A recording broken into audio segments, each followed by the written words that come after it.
Tras la desafortunada invasión de Egipto llevada a cabo por Napoleón en 1798, se desató una locura internacional por todo lo egipcio. El afán por acumular los tesoros de las tumbas egipcias se extendió por toda Europa. Al cabo de medio siglo, los especialistas desarrollaban un método científico para estudiar el arte egipcio en el contexto de su país de origen y luchaban por conseguir leyes que protegieran los monumentos egipcios de los estragos de los buscadores de tesoros. En vísperas del siglo XX, la arqueología pasó de ser una distracción para aventureros ilustrados a convertirse en una auténtica ciencia.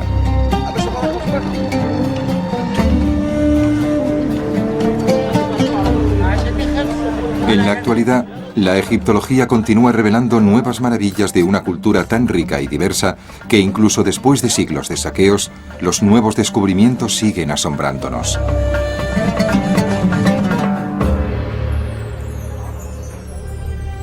Descubramos cómo triunfó la ciencia sobre el saqueo en nuestra búsqueda por desentrañar los misterios del antiguo Egipto.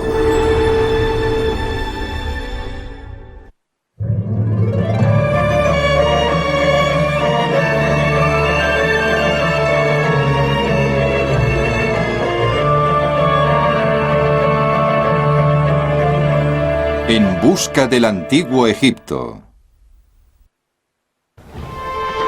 El triunfo de la ciencia. En 1891, un joven inglés de 17 años llega a Egipto sin ninguna formación en lenguas antiguas y con un conocimiento limitado sobre historia antigua. Se llama Howard Carter y ha sido contratado como dibujante arqueológico para registrar las magníficas obras de arte que decoran las paredes de las tumbas excavadas por la Egypt Exploration Fund.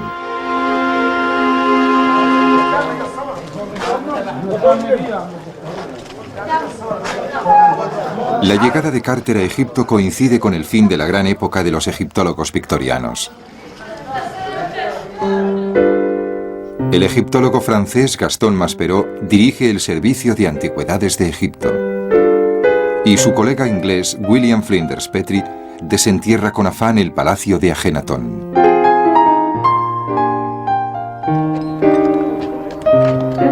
Es un momento de cambio revolucionario en la arqueología. Atrás queda la época en la que se saqueaban sin reparo los tesoros egipcios para llenar las salas de exposición de los museos. Los estudiosos europeos y los egipcios empiezan a tratar los monumentos antiguos con el respeto que merecen.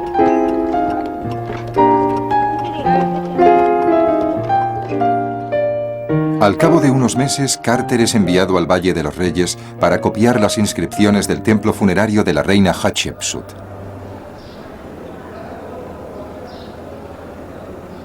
Se trata de un encargo de mucha más envergadura de lo que Carter había imaginado. Carter no está seguro de que pueda satisfacer los nuevos criterios científicos, pero está decidido a sacar el máximo partido de esta ocasión única. Durante 6 largos años copia hileras interminables de textos jeroglíficos, textos que ni siquiera sabe cómo leer. Pero el talento de Carter, su buen ojo para el detalle y su habilidad misteriosa para clasificar de un vistazo el arte egipcio por periodo histórico, hacen que el director del Servicio de Antigüedades de Egipto, Gaston Maspero, se fije en él. Este encuentro será el primero de 2 encuentros decisivos en la vida de Carter. Para aliviar su gran carga de trabajo, Maspero nombra a Carter inspector de antigüedades de la zona sur de Egipto. Su tarea consiste en recorrer la provincia para evaluar el trabajo de restauración que requiera una atención urgente. El territorio de Carter abarca miles de kilómetros cuadrados de desierto, donde descubre rápidamente que su misión más importante es luchar contra la plaga de ladrones oportunistas que saquean las necrópolis.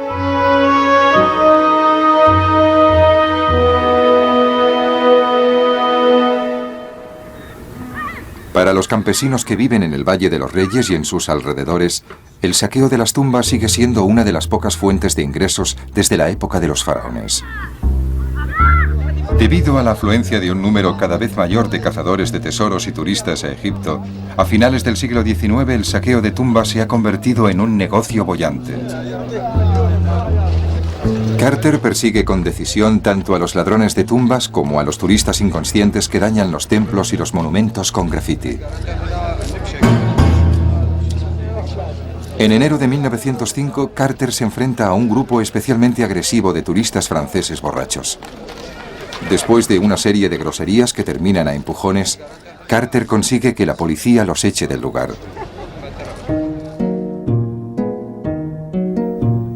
Los franceses se quejan a su embajada y esta, a su vez, amenaza al jefe de Carter, Maspero.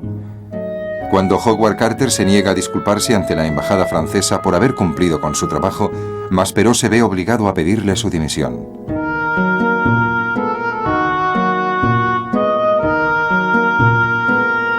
Disgustado por la pérdida de uno de sus mejores hombres, Maspero está decidido a ayudar a Carter. Afortunadamente, entre los conocidos de Maspero se encuentra el quinto conde de Carnarvon. Lord Carnarvon es la quinta esencia del último aristócrata victoriano.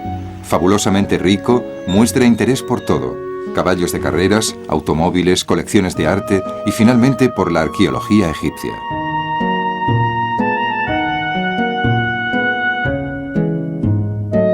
Cuando Carnarvon le pide a Maspero que le recomiende un asesor para organizar una expedición, este menciona con entusiasmo a Howard Carter. Carter y Carnarvon forman un buen equipo. Ambos son emprendedores e ingleses. Carter conoce Egipto y Carnarvon tiene dinero. Mientras organizan la expedición, se crea una estrecha amistad entre ellos.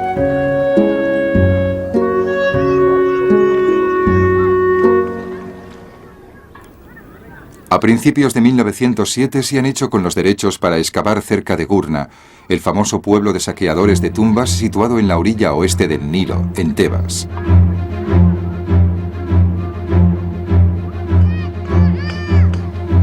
Establecen el centro de operaciones cerca de la entrada del Valle de los Reyes, en una magnífica casa conocida como el Castillo Carter. Por fin Carter puede instalarse y trabajar como siempre ha soñado. Este será su hogar en Egipto hasta el fin de sus días.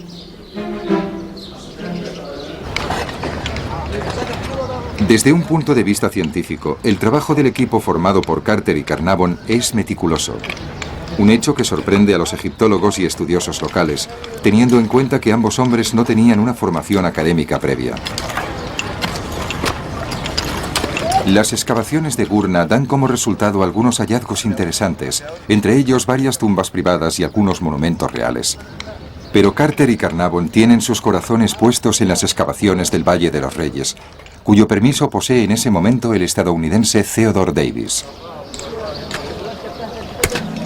En una ocasión, Davis había desenterrado vasijas para embalsamar, utilizadas en el entierro de Tutankamón, pero nunca había relacionado los objetos con la existencia de la propia tumba. Cuando Davis se jubila en 1914, lo hace declarando con firmeza que no queda nada por encontrar en el Valle de los Reyes. Con la sospecha de que Davis está equivocado, Carnarvon y Carter adquieren los derechos de excavación. Cuando el equipo está abriendo la primera zanja, estalla la Primera Guerra Mundial. Lord Carnarvon se ve obligado a volver a Inglaterra. Y el trabajo de Carter se ve gravemente limitado por la falta de mano de obra y por la política del gobierno egipcio en tiempos de guerra.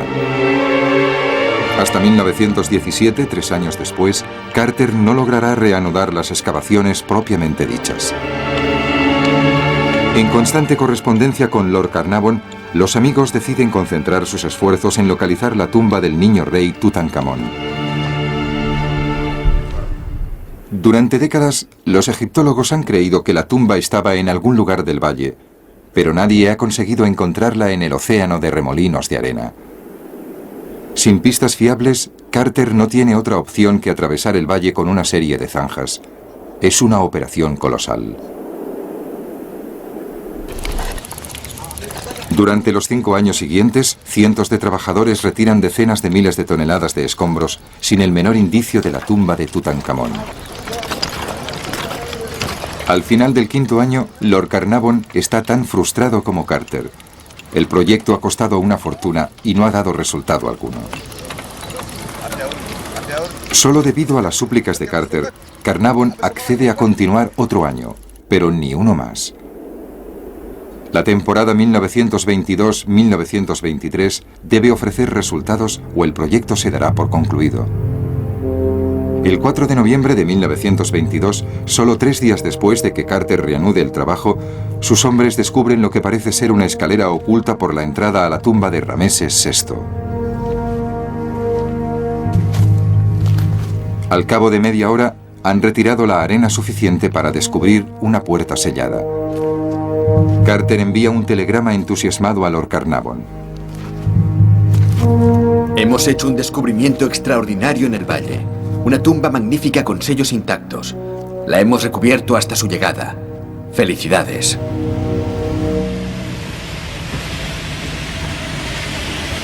«20 días después, Carnarvon llega a Luxor y los dos hombres corren hacia la tumba como un par de niños emocionados. Al retirar los escombros, descubren una puerta interior. Sin dificultad, podíamos descifrar varios sellos que llevaban el nombre de Tutankamón.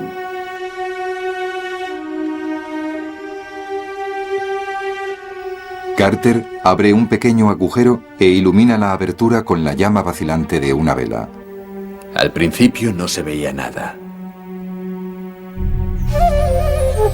Pero cuando me acostumbré a la luz, unas formas extrañas empezaron a distinguirse en la oscuridad.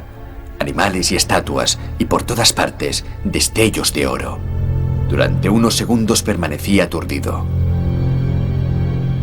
Cuando Lord Carnarvon preguntó por fin, ¿ves algo?, solo acerté a contestar, sí, cosas maravillosas.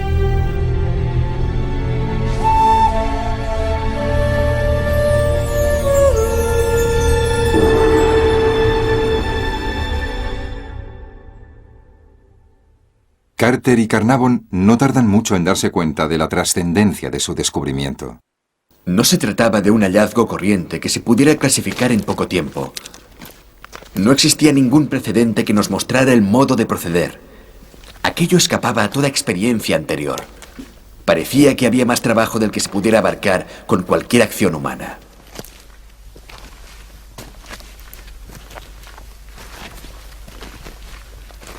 Carter se da cuenta de que necesitará reunir a un equipo de especialistas que representen todos los campos de la arqueología para registrar, analizar y conservar el inmenso contenido de la tumba. Una docena de expertos acuden a la llamada urgente de ayuda. Arqueólogos, historiadores, filólogos, dibujantes y expertos en restauración llegan para unirse al equipo. Entre ellos se encuentra el fotógrafo Harry Barton, que registrará el trabajo con más de 3.000 fotografías. Las antecámaras y la cámara funeraria se encontraban en un estado caótico. Hace siglos, los intrusos tiraron los frágiles objetos por todas partes en su frenética búsqueda de oro y joyas. La confusión no hace más que complicar el monumental trabajo de selección, clasificación y numeración de los más de 2.000 objetos amontonados de manera desordenada.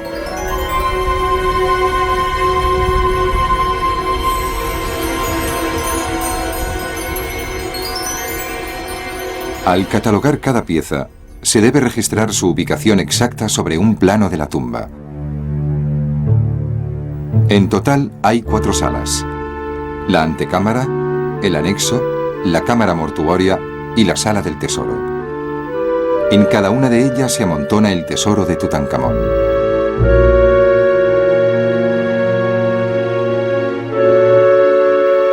Trabajábamos en una sala cada vez. Los objetos se colocaban en una camilla acolchada y se aseguraban bien.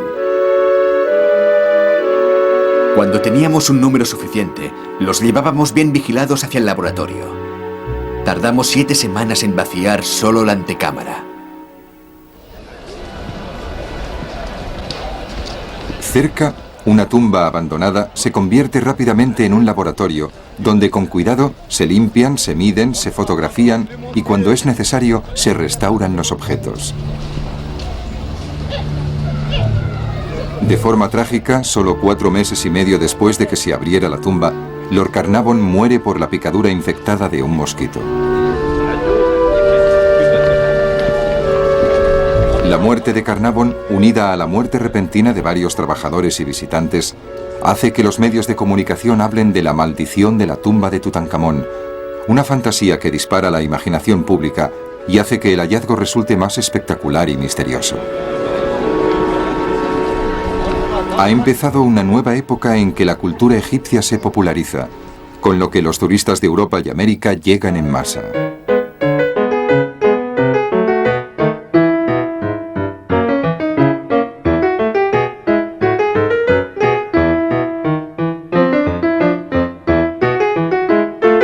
Desde que se publicó La descripción de Egipto de Napoleón Bonaparte más de un siglo atrás, nunca se había desatado tanto entusiasmo por el antiguo Egipto, y esta vez lo causan los medios de comunicación con sus periódicos y noticiarios.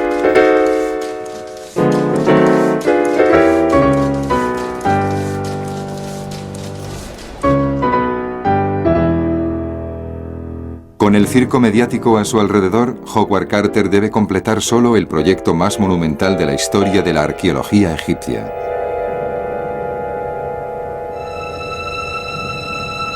Aún faltan 2 años y medio para que Howard Carter se vea cara a cara con el niño rey, que se ha convertido en la fuerza motriz del trabajo de su vida.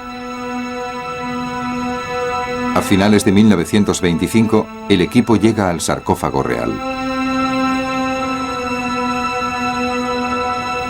Carter lleva 11 años esperando este momento. Tutankamón, más de 3.500 años de antigüedad. Cuando llega el momento de levantar la tapa de 1.250 kilos que cubre el ataúd real, a Carter le embarga la emoción. Sabíamos que éramos los primeros en tocar estos objetos desde que el niño rey había sido colocado allí, hacía más de 3.000 años.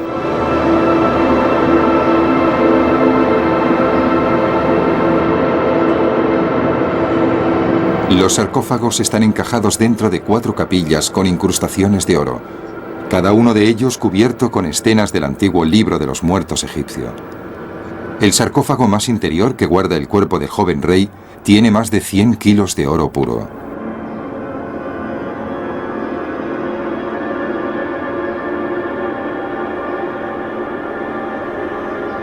En ese momento, fuimos verdaderamente conscientes de la importancia y de la belleza de nuestro descubrimiento.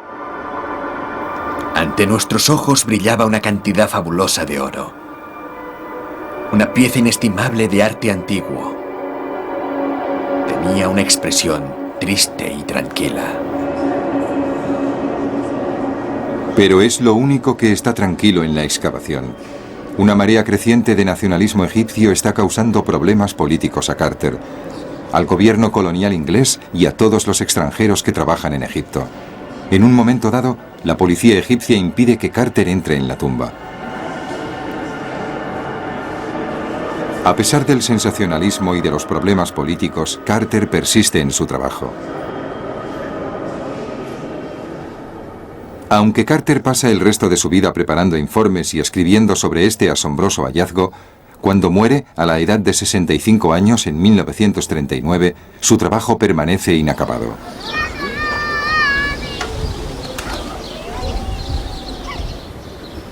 No es que Carter no estuviera a la altura del cometido. La arqueología en general y la egiptología en particular se habían complicado tanto que en el futuro todos los trabajos de cierta envergadura se deberían llevar a cabo mediante equipos de expertos.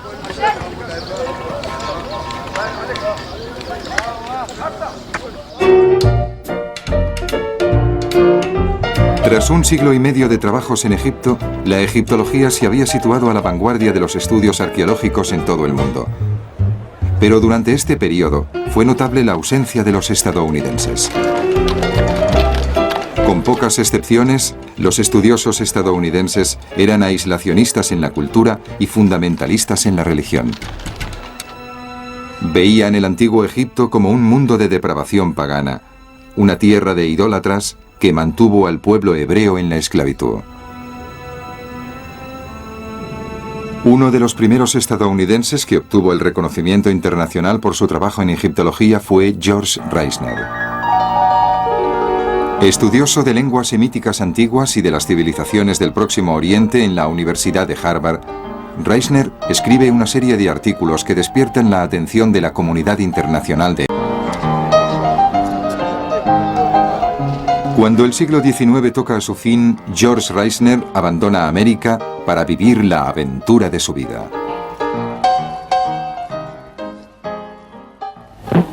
Con 32 años llega a El Cairo ansioso por aprender todo lo que pueda. Reisner descubre que le consideran un elemento curioso y rústico procedente del país de los indios y de los vaqueros. Decidido a demostrar su valía, está deseoso de traspasar los límites del Museo de El Cairo.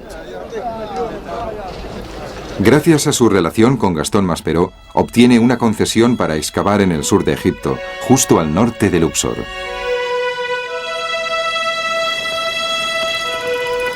Deseoso de mostrar que los americanos están al mismo nivel desde un punto de vista cultural y científico que sus colegas europeos, Reisner se exige a sí mismo y a sus trabajadores en demasía. Durante los 5 años siguientes, ningún miembro del equipo de Reisner tendrá permiso para tomarse un solo día libre.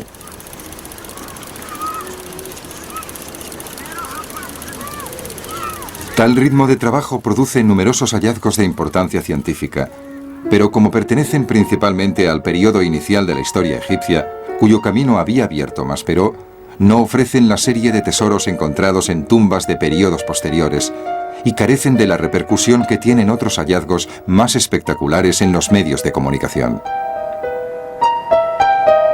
Pero todo este arduo trabajo tiene su recompensa. En 1905, la Universidad de Harvard y el Museo de Boston le ofrecen un aumento considerable de la financiación. Como todos los visitantes de Egipto desde Napoleón, Reisner queda fascinado por las pirámides de Giza. Parecen personificar el temor y el misterio del antiguo Egipto. Aquí es donde Reisner desea proseguir su trabajo. El azar quiere que Gastón Maspero y el Servicio de Antigüedades de Egipto estén otorgando las concesiones para excavar cerca de las pirámides. Italia, Alemania y los Estados Unidos recibirán derechos de excavación. Maspero convoca a la vez a representantes de los 3 países. Por los Estados Unidos acude George Reisner. Cada país quería una parte de esa gran necrópolis. El lugar se dividió en 3 zonas. Italia se quedó con el sur, los alemanes con el centro y yo recibí el norte. Para ayudarse, reúne a un reducido equipo de expertos en diversas disciplinas y a una pequeña cuadrilla de obreros. Reisner insiste en que sus hombres utilicen los métodos de investigación más modernos y precisos existentes.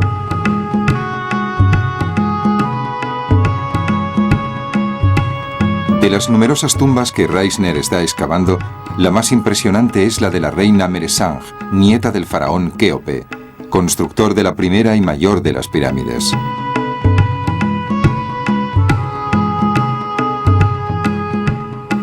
Las pinturas de las paredes destacan la belleza de la reina y reviven el esplendor de su corte.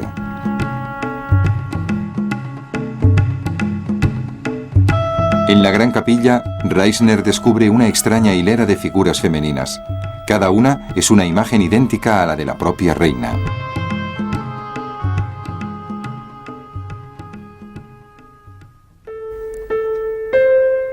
Solo 2 años después, mientras excavan el templo de Micerino, descubre 4 grupos de estatuas magníficas. Un grupo muestra al faraón Micerino y a su reina. Otro representa a Micerino entre la diosa Hathor y una figura femenina que simboliza el sur de Egipto. Reisner adora cada nuevo descubrimiento casi como si estuviera vivo.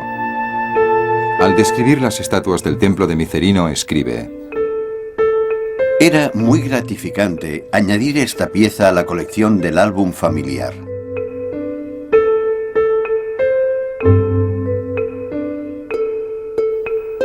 Reisner se ha convertido en una figura respetada por sus descubrimientos, pero su devoción por el trabajo, su buen humor y su disciplina constantes son lo que le granjea las simpatías de sus colegas.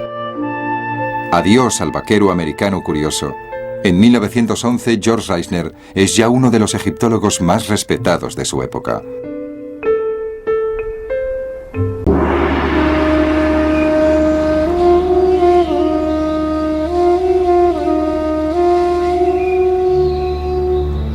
Tras la desafortunada invasión de Egipto llevada a cabo por Napoleón en 1798, se desató una locura internacional por todo lo egipcio. El afán por acumular los tesoros de las tumbas egipcias se extendió por toda Europa. Al cabo de medio siglo, los especialistas desarrollaban un método científico para estudiar el arte egipcio en el contexto de su país de origen y luchaban por conseguir leyes que protegieran los monumentos egipcios de los estragos de los buscadores de tesoros.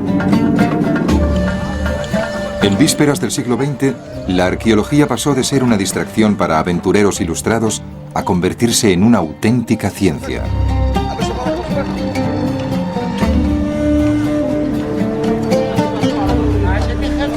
En la actualidad, la egiptología continúa revelando nuevas maravillas de una cultura tan rica y diversa que incluso después de siglos de saqueos, los nuevos descubrimientos siguen asombrándonos.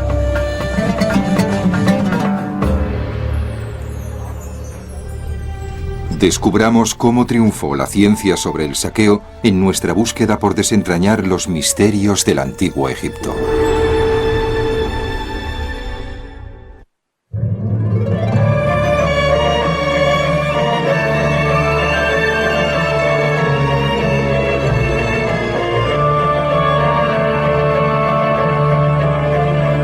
En busca del antiguo Egipto.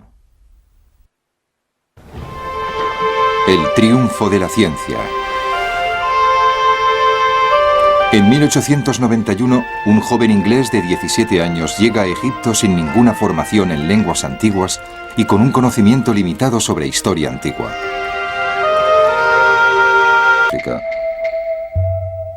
El África tribal y el Egipto faraónico no existieron de forma aislada, sino que coexistieron y comerciaron entre sí.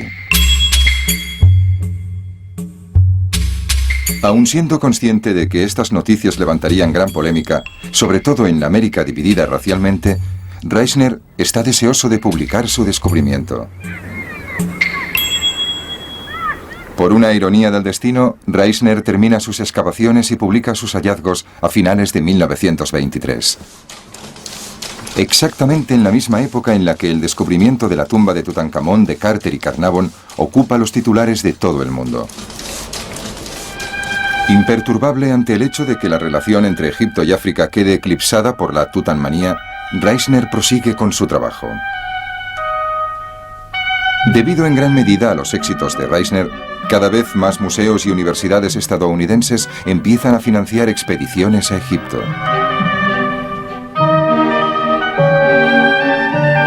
A pesar de la depresión mundial, un número cada vez mayor de estadounidenses inicia excavaciones durante la década de 1930. Cada uno intenta superar al otro y a sus colegas europeos que les llevan más de un siglo de ventaja.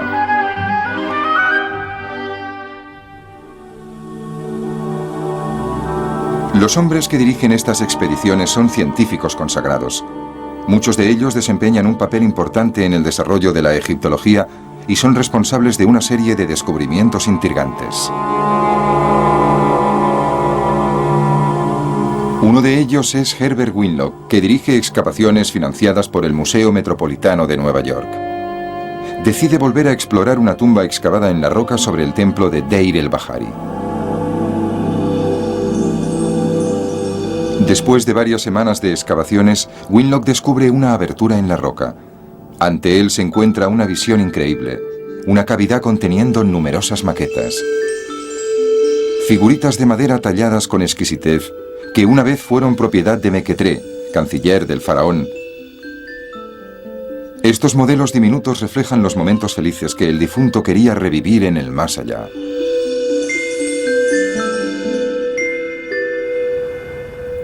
Reisner sigue adelante, tan lleno de entusiasmo como cuando llegó por primera vez a Egipto 4 décadas antes. Cuando la Alemania nazi invade Egipto en 1940, Reisner, con 75 años de edad, se niega a abandonar su trabajo. Casi ciego, Reisner continúa dictando sus notas, obstinado en no hacer caso al furor de la guerra que cruza el desierto. En 1942, cuando el ejército inglés expulsa a los alemanes de Egipto, George Reisner muere pocos días después de haber terminado su último libro.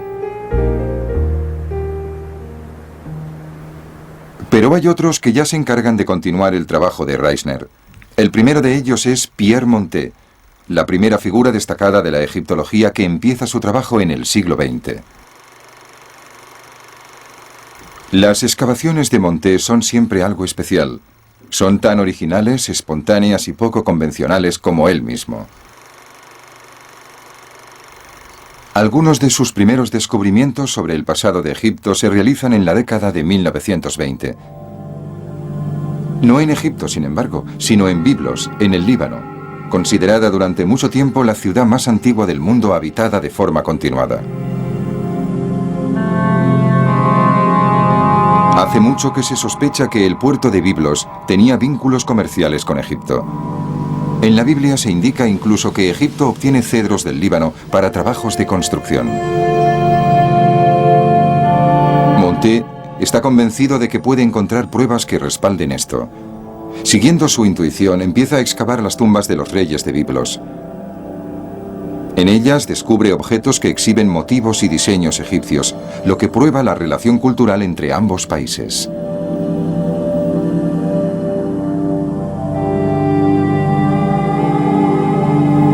Sorprendentemente, Montet también halla escritura en Biblos. Pero la mayoría de las tumbas reales excavadas pertenecen a la primera mitad del segundo milenio antes de nuestra era, en que la influencia egipcia se hace evidente.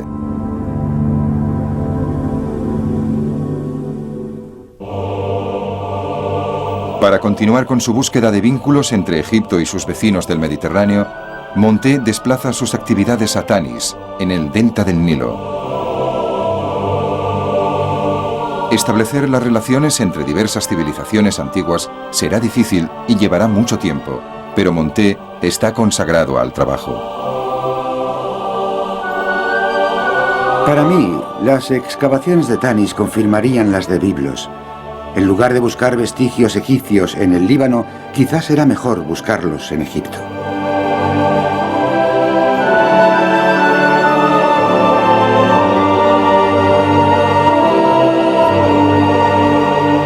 Además de los vínculos con Biblos, Montet está convencido de que Tanis guarda la prueba de que los antiguos judíos habían estado en Egipto 17 siglos antes de Cristo.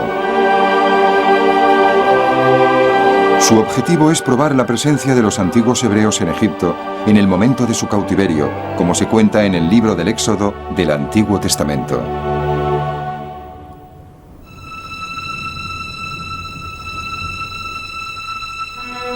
Con tenacidad, el equipo empieza a limpiar las ruinas del Gran Templo y del Templo de Anta, y lentamente el presentimiento de Montet empieza a tomar cuerpo.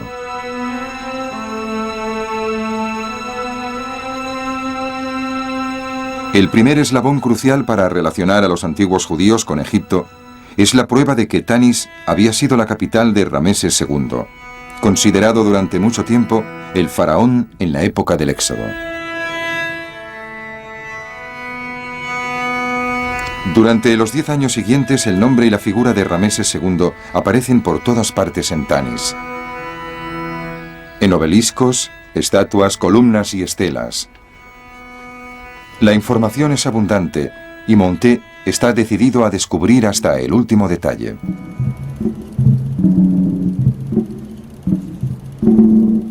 Durante la década de 1930, el trabajo en Tanis continúa y cada temporada se obtiene un nuevo descubrimiento. Finalmente, el equipo descubre las tumbas de casi todos los reyes de las dinastías XXI y XXII. En febrero de 1939 realizan el descubrimiento más importante. Estamos muy emocionados. Habíamos recogido restos de figuras Ussefti y una hebilla de oro.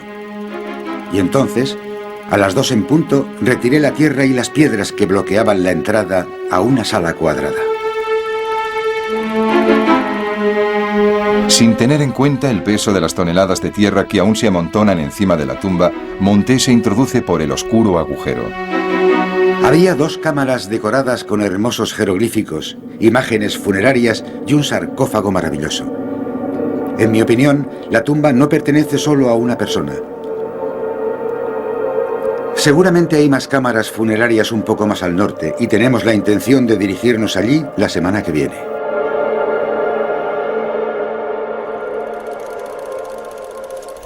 El 17 de marzo, el equipo realiza otro descubrimiento singular.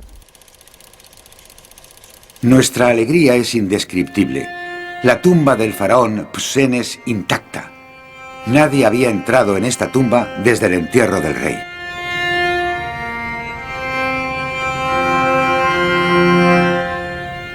Hay unos magníficos bajorrelieves en la cámara. La momia se encuentra en un sarcófago de oro en el interior de otro de plata que tiene una cabeza de halcón. 3 días después de la apertura de la tumba, Farouk, el rey de Egipto, visita la excavación con un equipo de rodaje. El rey llegó de incógnito, pero desde las 8 en punto todo el mundo sabía que había llegado y el pueblo entero estaba esperándole. El rey estaba encantado. Y ahora Tanis saldrá en las noticias de la Movietune. Al día siguiente, el rey Farouk acompaña a Monté y a su equipo a la tumba para la apertura del sarcófago real. Al levantar la tapa, el grupo se queda atónito al descubrir que la momia que hay en el interior no es la del rey Psusenes, sino la del faraón Sesonkis. Un hallazgo sorprendente que lleva a la pregunta inevitable: ¿dónde está Psusenes? La pregunta iba a permanecer sin respuesta hasta las excavaciones del año siguiente. Cuando el equipo se vuelve a reunir al año siguiente, es enero de 1940, y la Alemania nazi se abre camino por Oriente Medio hacia Egipto. Un sentido de urgencia se cierne sobre el campamento. Mientras trabajan frenéticamente, Monté observa que una pared de la antecámara esconde 2 puertas ocultas. Al desmontar una de ellas, mira a través de una hendidura abierta en una losa de granito. La hendidura era muy estrecha, pero por el destello que procedía del interior estaba seguro de que encontraría más cosas de las que había descubierto en toda mi vida. Allí, al final, se encuentra la tumba del escurridizo Psusenes. Allí también hay un vínculo que Monté lleva buscando más de 12 años. Lo más maravilloso fue la imagen de la diosa Nut. Su cuerpo estirado, dando al rey muerto el beso de la vida eterna. Increíble.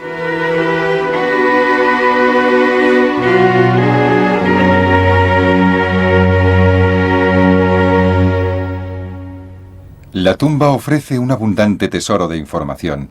Muchas de las joyas, pulseras, anillos de oro y amuletos son prueba clara de la influencia siria. Aquí por fin se hallan las pruebas de que Egipto comerció con otras culturas mediterráneas. Pierre Monté continúa excavando en Tanis hasta 1951. Aunque nunca encuentra pruebas concluyentes de la presencia de los hebreos en Egipto, su trabajo amplía nuestros conocimientos sobre la gran influencia que tuvo Egipto en el mundo antiguo.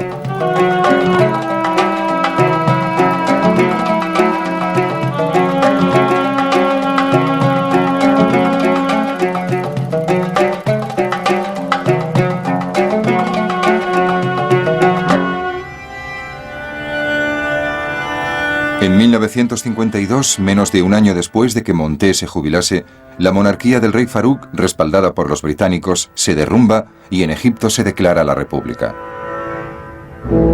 Después de más de un siglo de mandato colonial, Egipto se convierte en responsable de su propio destino y del destino de su inestimable patrimonio. Pero una década después, algunos de los monumentos más espectaculares de Egipto vuelven a verse amenazados. Esta vez en nombre del progreso económico.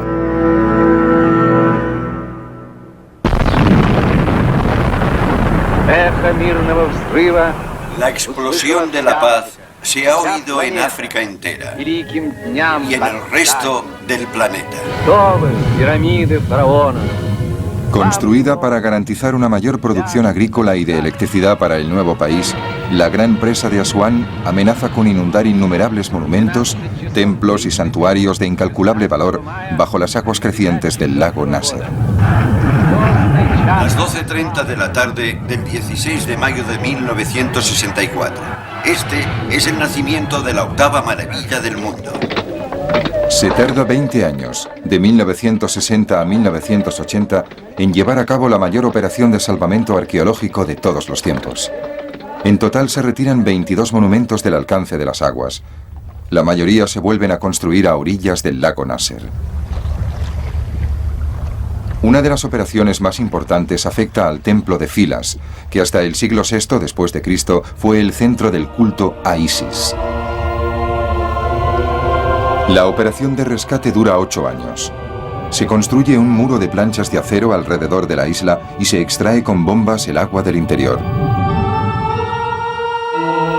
Divididos en más de 40.000 bloques, los muros de los templos se limpian primero y luego se miden mediante fotogrametría para que todas las piezas del rompecabezas se puedan volver a montar con precisión milimétrica. A continuación, la isla vecina de Agilca se nivela concienzudamente y se sientan los nuevos cimientos antes de que Philae pueda resucitar gracias a los medios que ofrece la tecnología moderna. Uno de los retos más formidables de la operación de salvamento es el traslado del conjunto de templos de Abu Simbel excavados en la roca y que constituyen uno de los monumentos más espectaculares del mundo antiguo. Estas estatuas de arenisca erosionada se debían desmontar con precisión quirúrgica y trasladarse cuidadosamente al nuevo emplazamiento, unos 60 metros más alto. Esta tarea descomunal consiste en separar 1 millar de bloques y trasladar unas 300.000 toneladas de rocas. Rameses II siempre soñó con ser inmortal. Después de 3.000 años parece que su deseo se va a cumplir.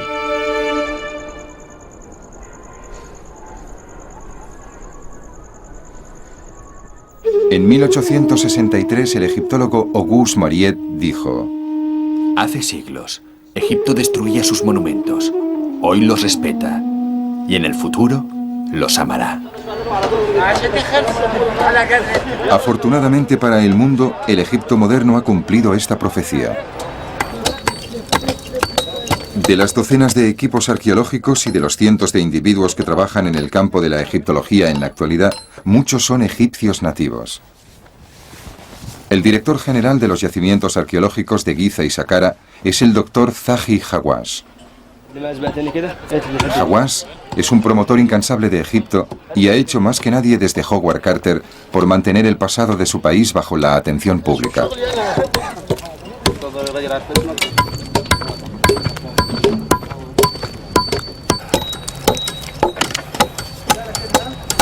Como William Flinders Petrie hace casi un siglo, Hawass cree que las vidas de los ciudadanos anónimos del antiguo Egipto son tan importantes para entender la cultura perdida de los faraones como los tesoros relucientes encontrados en las tumbas reales.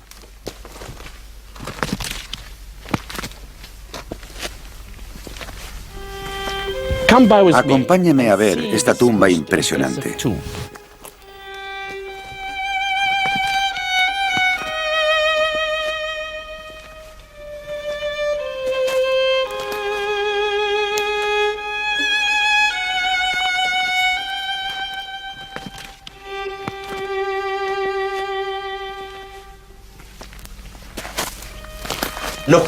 Fíjense en el amor y en el afecto entre un hombre y una mujer que llevan amándose 4.600 años.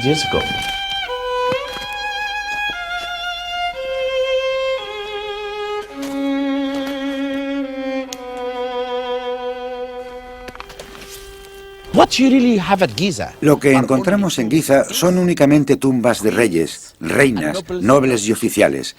Estos representan solo un 20% de la población total de Egipto.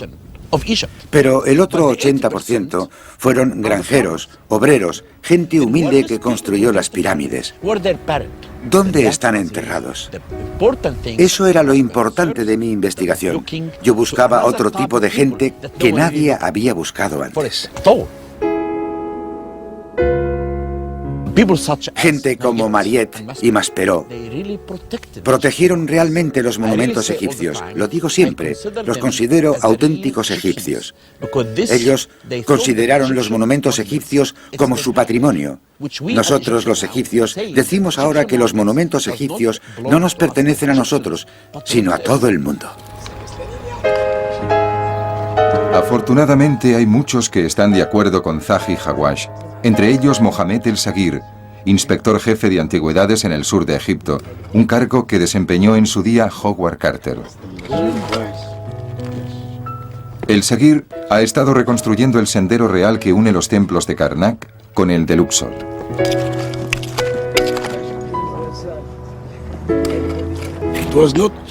No estaba seguro de que la avenida uniera los templos de Karnak y de Luxor, pero después de excavarla, después de trabajar aquí en medio de la ciudad y en la zona del norte, ahora estamos seguros de que la avenida une los dos templos. La longitud total de la avenida de Esfinges es de 2 kilómetros y 400 metros. En este caso, el número aproximado de estatuas de la avenida es de unas 4.000 entre Karnak y Luxor. Por supuesto, es nuestro plan, que empezamos en 1984, y no nos detendremos hasta que limpiemos y descubramos toda la avenida, todo el camino del cortejo real. Y ahora hemos comenzado las excavaciones en medio de la propia ciudad, en la ciudad del norte. Dentro de 5 o 6 años habremos terminado el trabajo.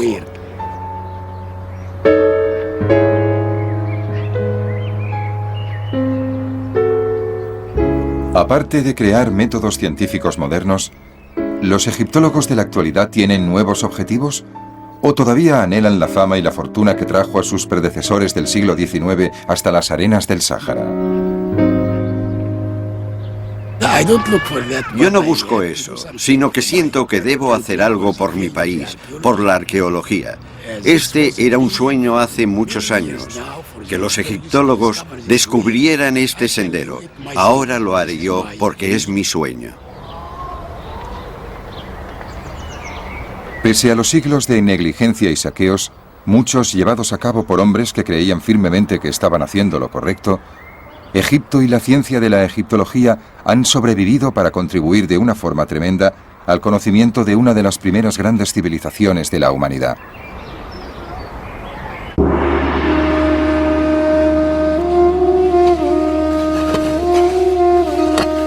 Se acabó la época en la que solo acudían aventureros a Egipto con el propósito de recoger objetos para museos y colecciones privadas. Aunque a veces los métodos fueron bruscos, sería un error juzgarlos desde la cómoda perspectiva de nuestra moral del siglo XXI. Sin su trabajo y sin su esfuerzo, no habríamos llegado tan lejos en nuestro conocimiento de esta cultura antigua como lo hemos hecho ahora en solo 2 siglos.